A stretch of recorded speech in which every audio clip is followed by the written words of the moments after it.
So guys, gagawa tayo ng yogurt. Ito yung gagamitan nating yogurt. Ayan. Tinanggal ko na siya. Ayan. Yogurt. Ayan.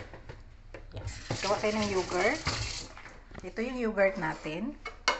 Tapos, ang gagawin nyo guys, ayan, nilagyan ko na siya ng salt. Tapos, lagyan natin ng cucumber. Ito yung cucumber natin. Ayan. Ihalo natin siya lahat.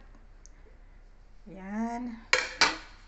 Tapos, lagyan natin ng mint. Ito yung mint natin. Ayan. Mint. Dry mint lang siya guys. Ihalo mo yung dry mint. Okay. Halo mo lang siya. Ayan. Yun. That's it guys. Gagawa ka ng yogurt. Tapos, lagyan mo ng salt at saka cucumber at saka mint. That's it. Yogurt salad. So, dito natin siya lagay. Yan, yung ating yogurt salad. Sobrang liwanag. Yan.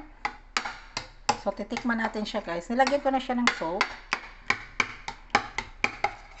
Yan. Ganyan ang maggawa ng yogurt guys. That's it guys. Yun. With salad, that's it. Yun, no? So fast. Yan. Yogurt salad, cucumber, salt, and mint. There you go.